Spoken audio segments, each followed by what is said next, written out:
L'administration de fluides par voie sous-cutanée consiste à introduire des fluides sous la peau afin de garder l'animal hydraté. Les fluides sont ensuite absorbés et redistribués dans le corps. En milieu hospitalier, on utilise souvent la voie intraveineuse pour administrer des fluides. Par contre, à la maison, la voie sous-cutanée est plus accessible pour les propriétaires d'animaux. Cette technique est fréquemment utilisée chez les chats. Contrairement aux humains, les chats ont la peau lâche, ce qui permet d'administrer un bon volume par rapport à leur poids.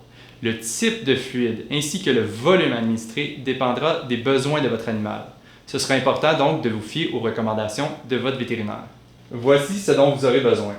Les fluides prescrits par votre vétérinaire, une seringue de 60 ml, une aiguille pour prélever les fluides et une aiguille montée sur une tubulure pour administrer les fluides. Voici comment préparer le matériel. On va ouvrir le sac des fluides. Donc tout ceci est stérile.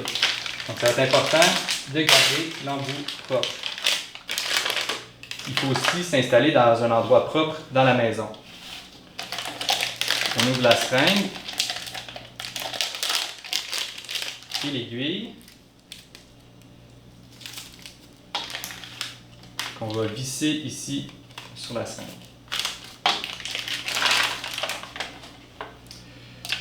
Puisque c'est stérile, puisque je viens de déballer le sac de fluide, l'embout ici est stérile. Par contre, lors d'une seconde utilisation, on peut prendre une ouate à la maison, l'imbiber d'alcool à friction, puis juste tout simplement nettoyer l'embout ici en caoutchouc.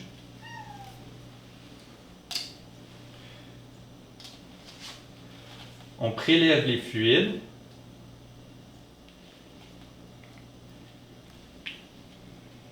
Tout en s'assurant qu'il n'y ait pas d'air dans la seringue.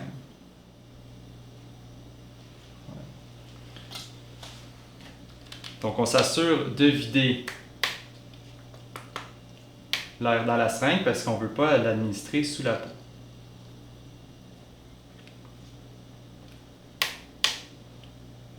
Voilà. Ensuite, on déballe notre aiguille montée sur la tubulure. On l'appelle fréquemment un papillon.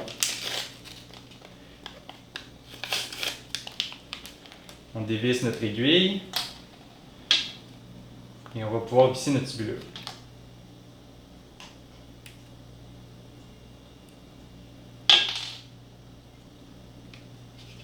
Voilà.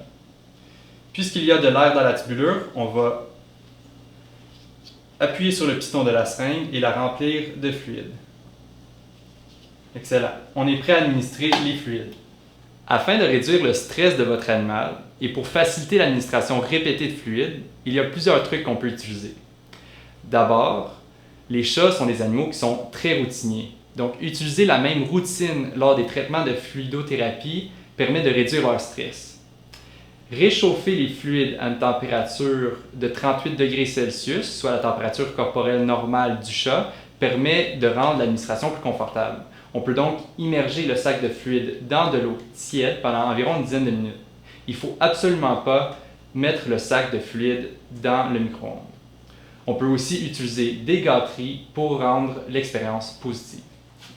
Donc, on veut installer le chat confortablement. On lui prépare une bonne gâterie ici. On a le matériel de prêt à proximité. On est dans un endroit propre. On est prêt à commencer. Comme mentionné tout à l'heure, les chats ont la peau lâche, donc ça va être assez facile pour nous d'administrer les fluides sous la peau.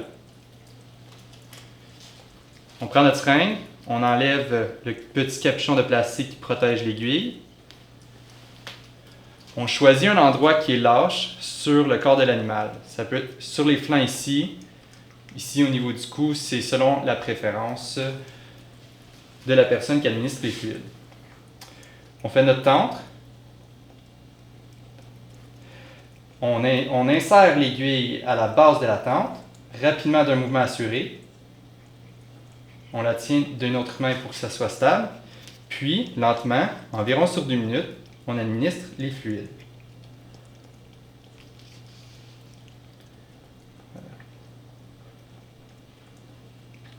C'est important aussi de soutirer le piston pour s'assurer qu'on est bien sous la peau, donc on a un vide, et qu'on ne soit pas passé au travers de la peau, sinon on aurait de l'air, et qu'on n'aurait pas accroché un petit vaisseau, on aurait du sang. On suggère généralement d'administrer environ 60 ml par site, et c'est important de vérifier aussi qu'il n'y a pas de distension trop importante de la peau. Donc, ça devrait être assez flasque. Advenant qu'on a besoin d'utiliser plus de 60 ml, on peut choisir un autre site sur l'animal. Voilà.